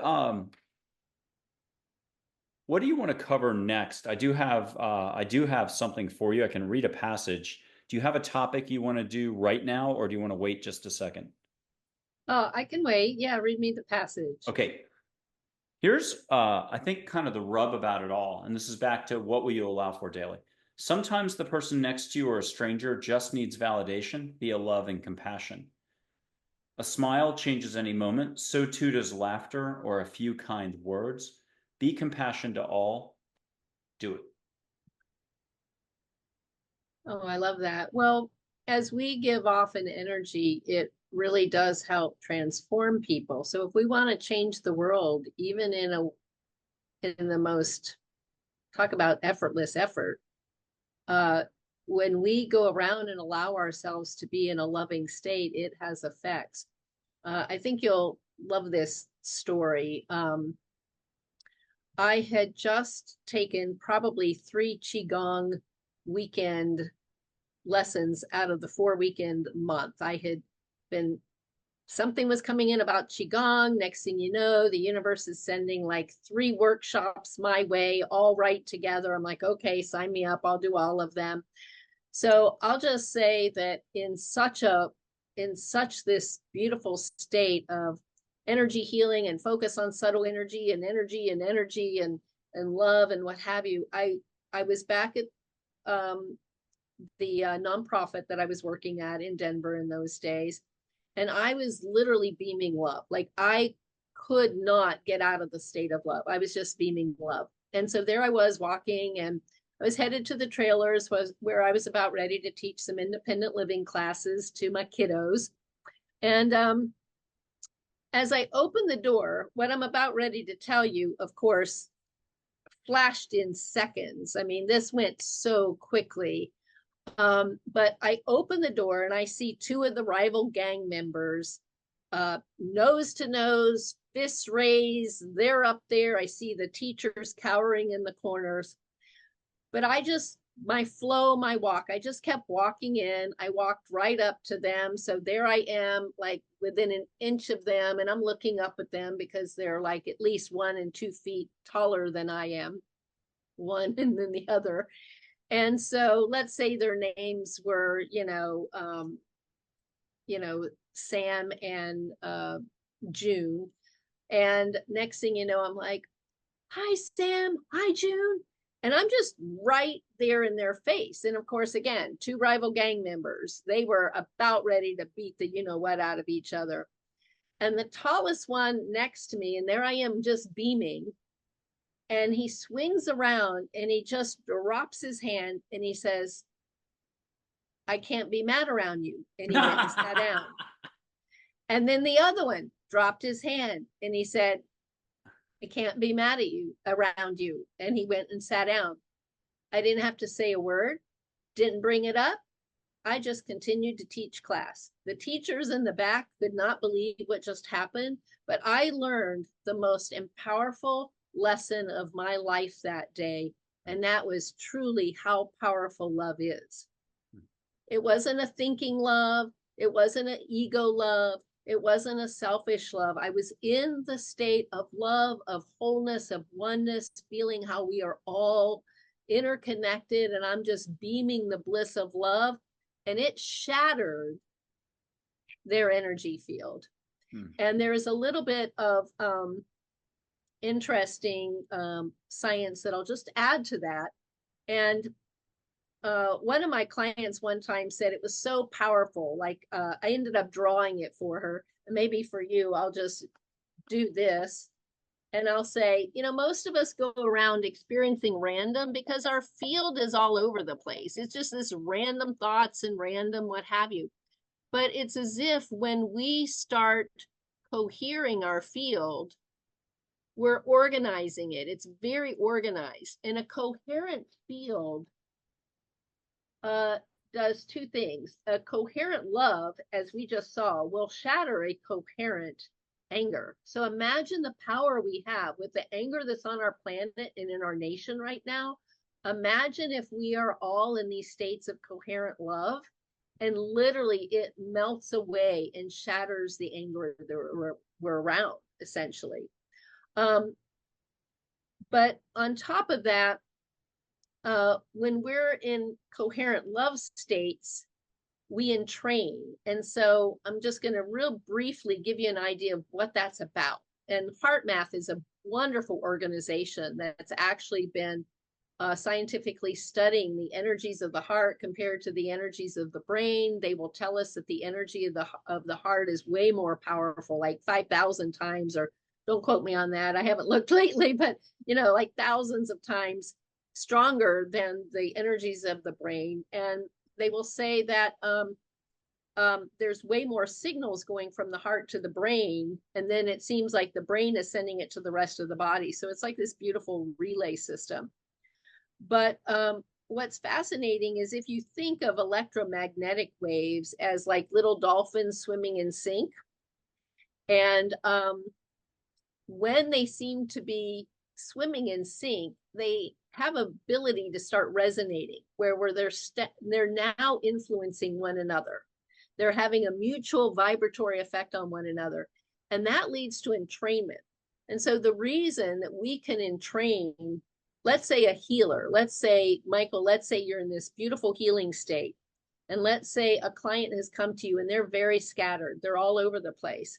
What'll happen is your beautiful, coherent love energy will entrain there. So it starts having a mutual vibratory effect. It literally starts affecting them. And no wonder, we can notice that, like we can even start feeling what one another are feeling and different things because we've pulled the energy field and we've made it like one. And it's just beautiful to realize that we can do that with one another. That's how powerful our love is. That's how powerful our thoughts are. And when we're stressing the thing about thoughts, what we can say is thoughts are taking away. Like we can imagine that what is fundamental is the energy of love. And every thought we have basically it's like we're taking away from that state. We're backing out of the state. So we can bask in the wholeness, or we can kind of dilute it. And every thought we think is diluting it. Because when we're engulfed in the state of love, we're not thinking. Yeah, thinking something is the only block. Our ego itself is the block to love. That's why it's unlove. Let's do a quick exercise that we may take it to a level we've never done it on any show, but to mention ex-HeartMath CEO Bruce Cryer, like an assistant adjunct professor at Stanford, Bruce Cryer, singer, entertainer, but also great leadership coach, super intuitive. He's been on the show. People can check it out from I'm going to have to guess, like May or June in 2024. He's fantastic. Met him a lot of years ago.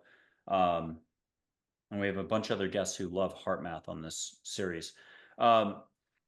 You had talked about love and walking in on the two gang members, and your vibe was off the charts at that point. Can you just ask? I'm going to put up 3 angels for you, or 4 if I can do it. I'll do 3. Joy, Charlotte, Michael, can you ask just that you've got this? Can you hear that you've got this? Can you put up both hands to the audience like you're high-fiving them? And can you start vibing? Now, this is only your highest intent, only my highest intent, only the audience's highest intent for the next decade plus. Nothing. Angels are running interference here. Only love and above. So right there, we're going to do it. I'm only going to put up one hand and you can feel my vibe. But the more you breathe, Valerie, can you flow a little love out to folks so they're feeling you? And this is a chance to do the public service announcement while Valerie is attuning and in training and a lot of other words that start with E, U, I, and whatever. Comment, like, share, put 2 emojis. Just be like, I like Valerie. She explains everything really well. I'm feeling her vibe. Whoa, I'm feeling her palm. I've actually got my hand up to her hand and I'm feeling it through 2 screens. Why not? Why not? Feel what you can feel. Don't judge. That applies almost universally to anything. And I'm going to do 1 whoosh of rainbow light to Valerie, and we'll see if we can swirl it a little. I'm going to blow through the microphone, though, and we're going to do some tropical island. It's whatever island she wants. Caribbean, Hawaii. Pitch a little sea breeze on your nose. Did you get that? Let angels do all the heavy lifting. Here comes some rainbow light to Valerie. Upper Kundalini Express back, all the chakras. And I'm whooshing her with my hand, moving towards the screen, going up. Valerie, are you getting that up your back? Got it up my spine. Yep, Valerie, are you feeling a little energy from moi this direction on your palm at all? Because I'm going to put mine down. You're going to leave yours up, and you're going to take us somewhere with just vibing out. We're making it up. Vibe us out. Ask Michael to come in, feel the one energy. Ask Charlotte to come in, feel the other energy. Ask Joy to come in, feel the other energy, and even do Min to finish us off with the coup de Gracie. The co-op de Gracie. I'm kidding. The coup de grace.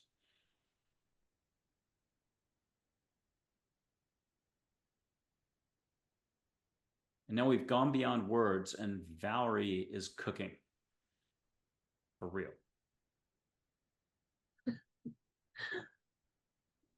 And Michael right now, if you've got something coming in, you can talk a little, but have Michael's vibe do one vibe one way, and people who are attuned or paying attention or just way slowed down might be able to pick up, like they'll feel warmth on one, sparkly on another, kind of a cool vibe on another, and then watery somehow through energy. But right now it's Michael. Let us know when you want to shift to Joy. And I'll tell one dad joke, because this will distract everybody's psyche or thinking. You got to follow words, you got to analyze, you got to judge, you got to react and say, but what about science? What about this? No way, Jose. And here's the joke. Why did the rabbit fall down that well? He didn't see that well. And exactly. Now Michael's laughing. What are you transitioning? You've done your Michael part now. Can we have Joy come in? Here's Joy's photo just in case. Catch some of her energy. If anybody at home wants to touch the photo, have pink go into your finger or around your finger. You can see angel light on your finger. I've been doing that on shows. You can draw a little heart. It stays in the air. But, that's a lot for folks. So right now, today, we don't have to do that. But you can catch pink light everywhere and everything. You want pink glitter all over the room. You're not going to have to vacuum later. You're not writing mean comments tomorrow about the carpet cleaner, Stanley steamers that you had to hire to clean your carpet. This is pink angel light. It goes away after a little while. What will you allow for? Okay, Use some words, Valerie. You're flowing pink joy. Can you feel the difference from Michael to joy? We'll take that as a yes, because she's in. Yes, but I Yes. can't put words to it. Yay, perfect, beautiful. And this is good for you, good for me, good for everybody overseas right now. We'll do one more angel after this. You get a choice. Do you want Charlotte or Min? Ocean, or do you want more ancient Egypt? Deep vibe, compassion. Oh, can I have both? Oh, brilliant. So choose the hand, I mean, match the hand with the photos. Charlotte's on the whatever and Min's on the other side. Feel two different vibes coming in. Way to go. Like, why settle for chocolate or vanilla when you can have both? Do whipped cream, nuts, and chocolate sauce and a cherry on top. Why settle? Ooh, Charlotte's is really thick coming into my left palm. And if anybody wants to see the aura and the light all over Valerie, look at her nose. And I want you to tune out with my voice. I'll tell you a really bad dad joke, but as you're listening, drop to your heart, see with all of you. And the more you need help, look at her forehead. She's going to breathe through her mouth extra to turn up the volume. And as you look at her forehead, see the light around her. I've been seeing her light around her the whole show. It's not something before I did this series in 2023, January, I would have never said. I was like, I'll see auras all the time on guests. Would have never guessed. But you sort of learn to roll with stuff. And that's all this is. It's like driving a car early on in life. You were freaked out about it or super excited, but you still haven't gotten your license. And you even got excited after you got your license. You passed the exam, you jingle the keys, you call everybody, let everybody know you're driving. That lasted how long? 2 weeks, 2 months? And now you're 25 or 35 or 50 driving. Do you ever tell anybody, hey, I'm going for a drive? Come with me. I'm so excited. No. So this is all kind of relative. But make angels your relatives. And see the light around her, see the light on her hands. If you've got to squint a little, fine. If you've got to put two hands on your hearts for extra reinforcement, you got to breathe more. Here's one quick dad joke. What's the only flower found on the human face? Tulips. And I'll pull these two back. And then Valerie's going to actually come out of it and relate it back to the incredibly incredible ways she describes stuff, because there's something in there that she's doing for all of us that goes beyond words, but she'll put words to it at the end, like not a Picasso, she's a Manet or a Monet in the way she does stuff. We'll start complimenting her because she won't be able to keep her focus. Organized, can explain anything, and she's big time loving all of us. So Valerie, what is I all love this? you guys. Yeah, what's all this mean? And you're wrapping this up for us. We can go back and forth on a couple more points if there's something we skipped. We're not in a rush here, but what's your big takeaway from all of that? The multidimensionality of energy and that which is beyond our field is right there for us to jump into. And if we realize, as we maybe are starting to hint, or maybe we're starting to learn, that really it's all consciousness. And again, we don't even know what all that means and includes, but what if we just say, wow, we really are. It's all about consciousness. All the experiences we have, it's all about consciousness. Even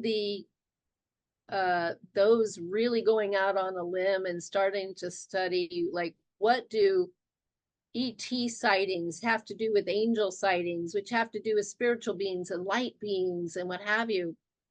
And basically, even they are starting to say, well, it's all consciousness based. One can be right next to the other and see all these amazing phenomena, and it appears like it's if it's physical to them, and then the other one next to it doesn't. But then the one who sees can literally have like a telepathic communication with those beings and say, hey, can you show it yourself to my friend next to me? And then the friend will start seeing it.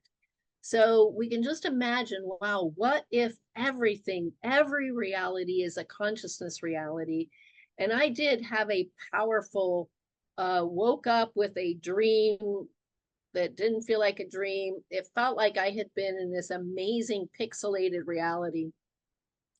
And it was very kaleidoscope. It was New York City, Times Square meets Hong Kong meets, like, just think of all these neon colors and everything all around you, but it was very pixelated.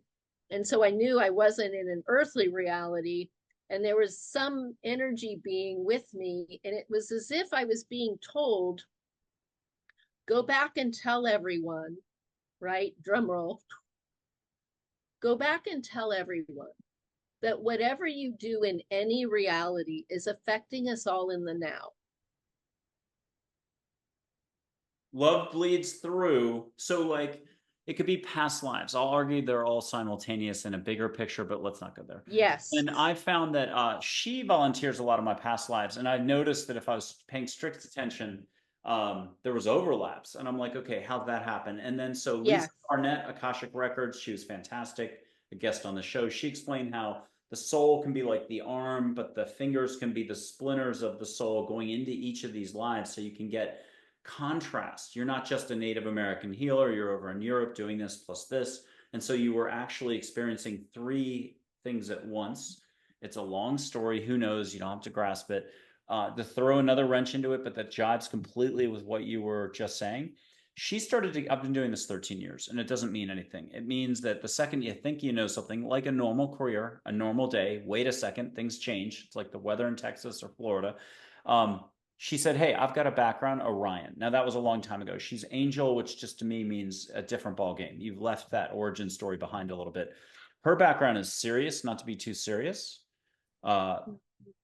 Andromeda for her. Penelope, my chief healing angel, see a smiley face in there. She's a sweetie. Oh, beautiful. Never been a human before. I saw her in a Starbucks in Northwest Austin. This one, Andromeda, coached an Olympic athlete we all know from the late 70s, early 80s who won a lot of golds. That's Dale. Super sweet, endearing dude. I love that guy. Mac, don't call her Mackenzie. Everything plants, animals, and nature. She said Pleiadian with a touch of Orion, I believe.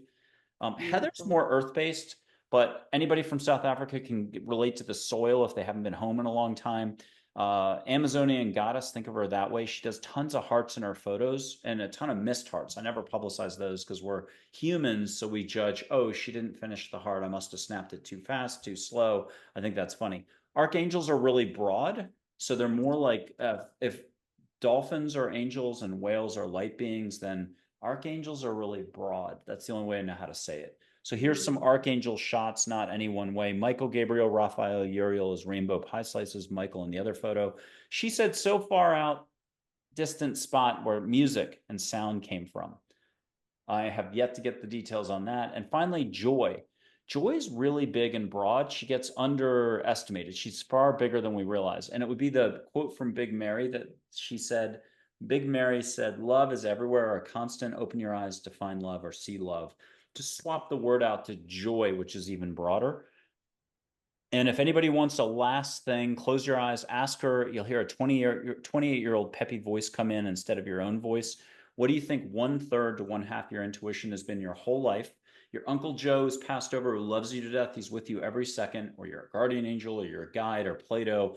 They don't want to use their voice because if you're in the middle of a golf swing driving or a business deal and you're using your intuition, you would probably blow the golf swing, the drive, or the business deal because you would react and be like, whoa, Uncle Larry, what are you doing right here in the middle of my meeting? I'm freaking out. And then the Japanese team is gone and there's no more real estate deal anymore. You lost the golf tournament. You probably quit golf after that. You freaked out. So humans are very sensitive. And I guess where I'm going with all this is, do you have a window, a tree beyond the laptop behind me that you can see outside? A tree, a bush? Valerie, you're the human guinea pig at this moment. Do you want to look out and see a little bit of light, or do you want to see a full-on human 28 years old jean jacket, blonde, waving high? At Omega, they saw her as a brunette, so don't listen to me. What are you getting? What are you seeing? And if you have to, close your eyes and see her in your mind's eye. It's up to you which way you want to roll. And she can hold up a sign with the mantra, or she can just say it. And if you want to have your favorite pet or your favorite relative, the one that's not too emotional, show up and just reaffirm that love is really the fabric of the universe. Love is all there is. I'm really just seeing her in an ever expanding, multidimensional orb spherical form. And the answer I'm hearing is it's my most pure form. And I want you to see my most pure form. And something that you said is really making me want to say this for the viewers, because it comes down to this whole concept of bilocation or past lives or what have you, and everything being the now. Technically, I love how even research says, for example, here's a cool thing. I'm going to kind of make up an illustrative example. So imagine that a woman awakes from thinking that she just dreamed about her husband who was away at sea on a ship. And this was a real research example. So she's thinking it's a dream. How many of us just think it's dreams? However, the guy, her husband on the ship was asleep, but his roommate was awake, and his roommate saw her full apparition by his side, watching over her husband. And so to one person, she's describing what she saw, and she described the roommate and what have you. And, oh, I think someone was looking at me. And again, I may not have this 100% correct, but the essence is true. And yet, independently, the husband heard the roommate tell him what he saw. And that was all independently verified lately. So there's these growing stories of every orb we see can be us. Even though we have a physical body here, simultaneously our orb body can be somewhere else, and it can be in more places all at once. So that right there is one bilocation. But we have to remember that anything about just one thing and only one thing allowed in a certain space-time, that doesn't hold beyond. We can have as many replications or drops. It's as if all that is the ocean and we are a drop, but we can separate ourselves in as many drops as possible. And it's like a big echo, or it's like a hologram in a way, although some don't like that metaphor, but it's this beautiful way that light, we can show up in lots of places at once and lots of times at once. So it's only our mind that gets in the way. And actually, that just reminded me of an example. My parents are the most conventional people on the planet. I was one of those experiencers, like, what are you talking about? That's weird. That's crazy. Like, no, they're very conventional. And yet, in the last 30 days of my dad's life, he went from totally fine, had turned 90, was totally fine, although we had lots of orbs in his pictures at his 90th birthday party, tons of them in my camera. But in those last 30 days, a bunch of things happened. And I'll just say, at one point in time, I tuned in, I called, because I was about ready to get there, but I wasn't there yet. So I was in Colorado, he was in Florida, and I called. And the equipment in ICU was messing up the phone. So mom had to hold it, and we kind of had to just talk on speaker. But he said, tell Val, I now know what she means about the other life. And when I was able to get the other part of the story from him, he said, no, I was not on anesthesia. I was on the table, I was getting ready, but it was before anesthesia. He said, suddenly I was catapulted into a body. I was in New Orleans. He described the apartment he was in. He could describe the pictures on the wall. So what we don't know is, was he having another life as this man in current time in New Orleans? Or was he an orb in the room that the man in New Orleans would have seen as an orb, who might have thought was a visiting relative or ancestor? We are that fluid. This cosmos is that amazing. And we can just see how we are a phenomenon of something we call consciousness. And I just know that the intuitions I've gotten, and even the very first spiritual download I got in the 6th grade when I was contemplating atoms that day, and then I was contemplating my homework, and I was wondering, well, how does that little round atom in space know that it's part of the chair, and how does this one next to it know that it's part of my body on the chair? And in came this huge download that essentially led me to quantum physics later on. But it was telling me everything is alive and conscious in its own way. And even Anirban Bhattacharya, that quantum physicist I interviewed more recently, who found the quantum oscillations, he also concurs that everything, even at the subatomic level, is alive and conscious in its own way. And we are so interconnected at every level, all of these multidimensional levels, that we can experience one another in ways we've never imagined. And he will share with people the example of how when he has 12 human subjects interconnected, he was telling me about one experiment he was doing, and 12 interconnected people, brains are interconnected. And he said, Valerie, when one person smells something, they're all lighting up their brains. One person tastes something, one person hears a sound, one person tastes, the brains are lighting up. So we are such an interconnected ocean. We're drops in an ocean. Interconnected is one ocean that extends infinitely beyond our conception throughout all these dimensions, just like we can say solid, liquid, gas. Those are dimensions. Each time in physics, they call it like phase transitions. And it kind of reminds me of heart math, right? We can have consciousness transitions, we can have physical transitions, and each phase is a different dimension, and none of it is separated from our ability to experience it. Only we have to ask and allow ourselves to experience it.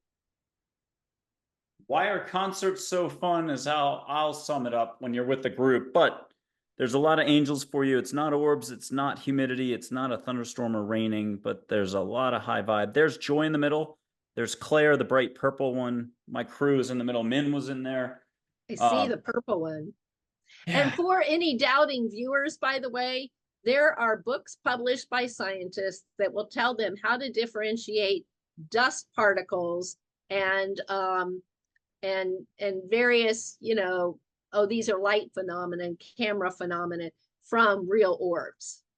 Yeah, I mean, real orbs definitely have more structure and faces. And I remember when I landed in France for the first time. Oh, I love that one. And next thing you know, there was this orb with the most distinct face of a woman with glasses that I have ever seen. And I'm like, wow, I think my grandmother just joined me in France. And here's Ginger the fairy a different way.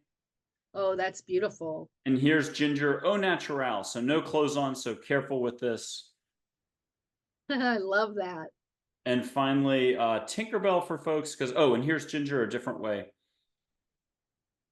Oh, I love that. And then Tinkerbell, that took me 6 months to allow for Tinkerbell, but an Omega Institute staffer who loves Tink put it in her testimonial, the last sentence out of 101 testimonials at the website. And Tinkerbell was my very favorite. So I feel like I'm off the hook. That was good. If I can find, here she is. And she chose 2 words, merriment and assistance. Well, and it does seem to be, that's such a beautiful, clear picture too.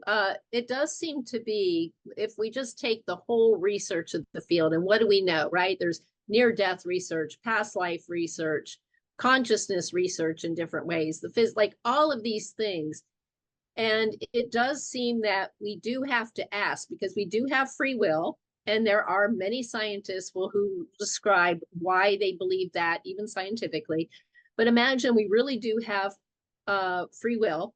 And so imagine that we will be here having whatever experience that our mind goes to. And when we open up and when we decide to have other experiences, we will. And it's kind of as simple as that. If, just most of the time we're just not opening up, but we do have free will, and we do have to ask for help. They cannot do anything unless we ask, and we can't just ask with words. As you, Michael, keep pointing out to all our viewers, words are such a limited thing. No wonder in most of the research, we're all telepathic. When we're out of the body, it's telepathic communication. It's only in the body that we have to use words. So what are these words? They're actually, consider them meaning structures. Doug Matsky, quantum engineer, likes to call them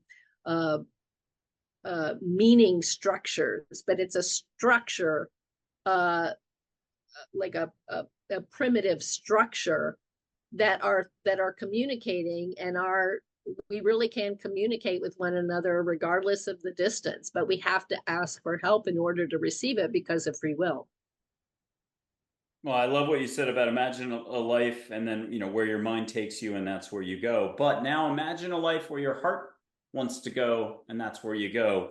I'll repeat Archangel Michael on two things, actually, separately. Set your intent, repeat as a mantra.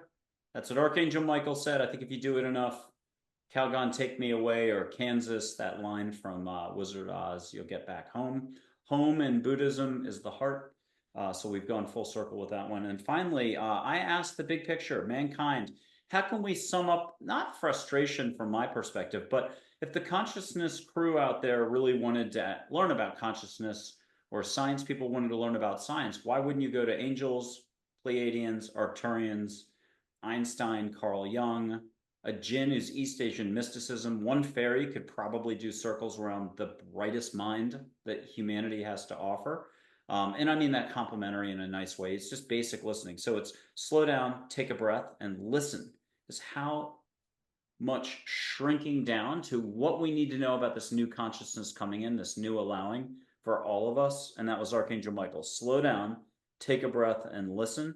I have always said, I've had a lot of near-death experience, wonderful people coming in, and not every part of the near-death experience is absolutely super duper wonderful, but there's usually a huge sliver portion of it that is incredible. You can kind of have that repeated to you as a beyond a lucid dream, an interdimensional dream. I don't get to do that very often, where 5 minutes of our time is 10 minutes over there, and you can hang out with just the highest intent part of it. Angels will make it nice. I just wanted to say that on the record for folks who are curious. And I'm going to give you a quote from Chogyam Trungpa, two people who studied under him in the 70s. Tibetan Buddhist monk, got to reunite with him. But I think what the bigger point is, it's not going to be the Chogyam Trungpa crowd that wants to meet Chogyam Trungpa, or the Jesus crowd that wants to actually physically walk with Jesus hand in hand as a human, or any of the different respective crowds. Buddhists don't necessarily want to meet Buddha. It's easier for regular Americans to meet Sri Shirdi Sai Baba, the one from 100 years ago. I've found it that way, simply because we're not attached to the outcome. It would be like New England Patriots. I know it sounds like everybody wants to meet Tom Brady, or let's do it this way. Not everybody wants to get down on the field and interact with the players. They'd rather watch it from cable TV at the comfort of their living room or up in the box studio seat. Here's the quote for you from Chogyam Trungpa. And if you could leave us with a reminder on how this journey can unfold, you just kind of did, but we're going to go your highest intent for us all. Here's Chogyam Trungpa in 2020. This journey is real, talking about, I think, from here to here, more real than the waking dream of your usual life. Pay attention. What's Valerie Varan's reminder for us all to pay attention? Well, when I listened to that quote, what I embodied was, as we're sinking inward and deeper, we really are going into pure consciousness. And that pure consciousness can be all things, is all things, and is all times, and is all lifetimes. And we are having all of these experiences in the now. And just like the download that came in and said, go back and tell them that everything they do in any reality is affecting us all in every reality in the now. Even, by the way, that message came in, even, like if you think you're on video games, at a consciousness, when you're going in deep and inward and you're operating as pure consciousness, even what you're doing at a console, even what you think you're doing as a virtual game, is from that perspective as equal of a reality as any of these realities. because all they are kaleidoscopes of form. That's it. They're ever changing, ever shifting kaleidoscopes in form. And so, someone would say this is more real than a dream state. But I've had, to your point, what you just said, I've had dreams where 30 years have gone by. I've had, like, I have alternate memories, alternate people and lifetimes. It's a completely different life than this one is, but I still remember sequential time, and yet supposedly that just happened during a dream. So I think what we're really starting to understand, and like you've said many times, no matter what we think is true, every one of our truths will be superseded by a higher truth, because we just can't even think that broadly while we're in this form. But it's amazing to think that everything is an experience in consciousness. Consciousness has nothing to do with the brain. The only reason we think it does is because scientists will study the neurocorrelates of the brain when we're thinking or dreaming or what have you, and it'll watch where different areas light up. But all that means is when someone is having when there's certain states of consciousness, how is the choir responding? Well, when Anirban linked 12 brains and someone tasted something and that other person's brain lit up, are you going to say that the other person's brain was what caused my conscious taste? I don't think they would say that. And that is no more true than thinking that the brain is what is creating our consciousness. So that is the most difficult thing that we have to get past, is thinking that things are things, because all things are. I mean, when we dive into anything, I don't care if it's a pen, a piece of paper, or whatever. When we dive in, and this isn't even quantum physics, this is regular physics. I mean, you think of the Cosmos episode and Neil deGrasse Tyson, right? And he'll say, if you zoom into a thing, because you're a physicist and you want to know what this thing is made of, you're going to find out that it's 99.9999% space. And to give that analogy, he was standing in a cathedral and he said, it's a cathedral of space, and see that little dust speck floating in the light beam? That's the thing. But if we go zoom into that thing, that little dust speck that's the 0.00001, what do we find? It too is made of 99.999% space. And again, we want to leave viewers with, and what's in the space? There's the quantum that we can't even describe yet, but even the energy within space-time, the fact that in 1/5 teaspoon lies more energy than in all the material known universe. I mean, that is mind-blowing. That is what we are made out of. We are made of that kind of power, and it's all consciousness. So what do we want to create? What form do we want to manifest in?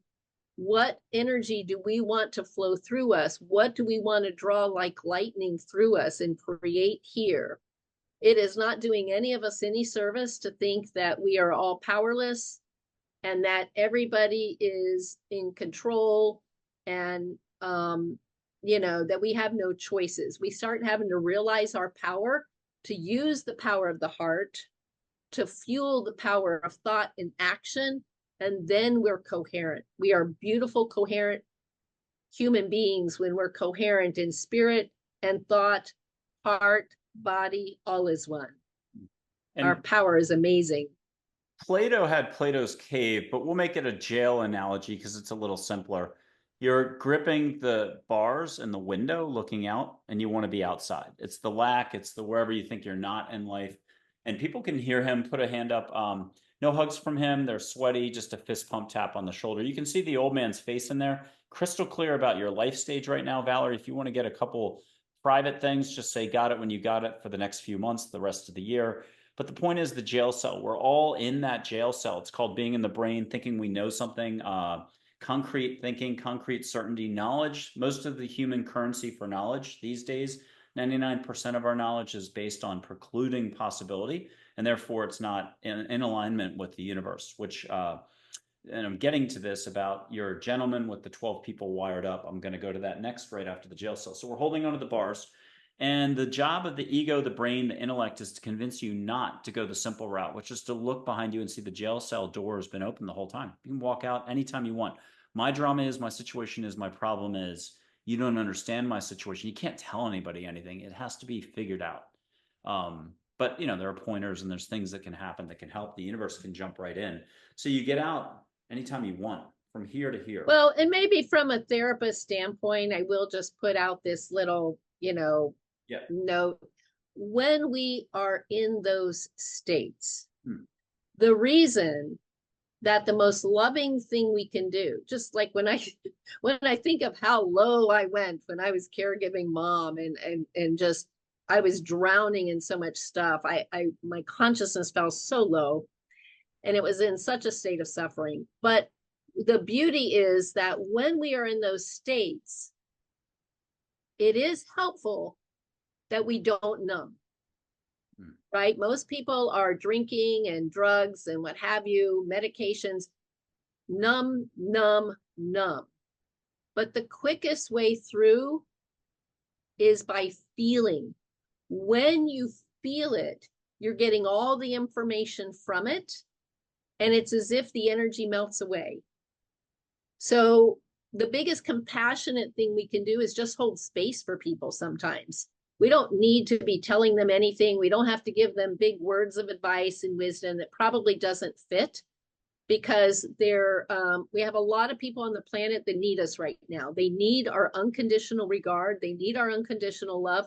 We just have to hold space for them. Let them hear themselves. Let them feel themselves. Let them truly first embrace who they are, including all of these feelings that are causing suffering. Because when they can just feel, it's as if it releases automatically and melts away, and it allows new energies to come in. Healing presence. I love it. So when you step outside of the jail, let's go back to the 12 people wired at the lab. Step away from the laboratory, turn out, step outside the building and have a chat with Carl Jung, look up to the stars, see angels in the sky, have them stand around you. You can get direct answers. I go back to slow down, take a breath, listen. Think of Eat, Pray, Love, the bathroom scene for Elizabeth Gilbert. Yes. She was talking to God, but it was her guardian angel that responded. And you're at your lowest point. You're like, what do I do? What do I do out loud? And she heard in the movie scene of this beautiful book, grab the book, watch the movie. She hears, go to bed, Elizabeth, or Elizabeth, I think it was. And that was her guardian angel. According to angels, take it with a grain of salt. Here's a couple of final quotes from Chogyam Trungpa. Look, angels exist. Allow for this possibility, and your answers and much more will come. This isn't about religious. This is about faith. Religious, non-religious faith. It doesn't matter which way you roll. It does matter which way you roll. Just be you. Well, and we can imagine that every space is a being. That's a teaching in a lot of esoteric material. Every space is a being. And so we can just realize that if God is all that is, but that's pure being, and then all there is hierarchy and kaleidoscopes of being, angels and spiritual figures, divine figures, right? We're just tapping into various kaleidoscopes of being. And I'd love to hear this quote. Okay, well, I've jumped to angels talking as a collective here. And anyone who thinks I wrote this, thank you, but no way, Jose, if anybody knows me versus angels talking. Why is being, what you were just talking about technically, why is being the key to all of this? Being is believing in all there is, like you were talking about, all there is, like you were talking before. You do not need to be like anyone else. Be you. Smile more, think less. Do not permit others to dictate your well-being. Own your own being and life. Love more and allow more. You can be happy now in this very moment for no reason whatsoever, without a single reason is what it says. Mm-hmm. Again, this is why it's not about words or concepts, which are often just another form of egoic thinking. Always keep releasing so as to not allow walls to be rebuilt, ego. What to release exactly is never that important. Those are mere details. Keep releasing. Good luck with that. That's why we all do therapy for 5 years about the divorce, the trauma, the health crisis, this and that. SUV crash, you name it. Ego likes to judge everything and build walls. Ego likes to offer knowing as a form of false security. Step away from this and return to a peaceful life. Follow your path in life one step at a time. Enjoy it. Let go of perfectionist or defined behaviors such as roles. Embrace the awesome life given to you and each one of us. Just be. Listen to everything, for everything around you is always your instruction. You just said that. Love isn't everything. Open your eyes to find love. I know Mary said that part of it, so it wasn't just angels talking. There's only one life, not two. Be in the moment. Compassion is within all too. There are just many levels of awareness in man. Everyone can grow. Let go to expand your own awareness level. See how when you let go, you become lighter and free. Your energy brightens and you feel alive. Believe, trust this is so and it will be so. This is what faith, religious and non-religious, is about. Not knowing, in quotes, not knowing in life while letting go and loving. I love that part. Compassion to others can only happen when it is first applied by you to yourself to release your ego to embrace more openness and love in the now. Find compassion in all that you see. Breathe compassion into all that you do. Believe in all and be loved to all, and know that we angels are here for you always. We are here not just in name, but in action. Use us. And Valerie, you've got the mic. You're a show host. You've got a wonderful show. You've had a lot of guests on. You handle it like a champ. You're very professional on air. People should absolutely check you out and subscribe and watch and so on. You're closing the show out. It's your microphone. What do you got for us? Just remember that all the states of being that you just referenced, all that emphasis that you had that the angels were telling us on states of being, consciousness is but states of being. And that's all there is. We might as well embrace our own. Being by doing, doing by being, or to be or not to be, Shakespeare, you can figure out which is which. So being by doing by being, or do by be, or be by do, or doobie doobie do. That's how I'll close it out. Well, and we can think of, we can just think of that being is the inner, right? We've turned the flashlight of the mind to the inner awareness being, and we've melted the confines and the boundaries that make up space-time. The doing is, and what do we want to do with that beingness? What do we want to do with that consciousness? What do we want to do with that love? We came and incarnated here for a very specific reason, and that is to bring that here. And so that which makes up who you are was meant to come here. So when we are who we are, doing what we're passionate about, doing what we're called to do, all that is activity and movement, and everything about the physical cosmos is about movement. And so we are really bringing that heaven to earth. And if everyone, like, let's energetically feel into that right now, like talk about a way to leave our viewers. If energetically, we just literally all imagine this beautiful light coming in through our crown chakra, we're feeling our beingness like we've never felt it before. We're feeling the courage and determination to be that here in our daily life and to be true to who we are. And we are trusting that if we're an Einstein, we're going to get every creative intuition, like Michael was saying. We're going to get that.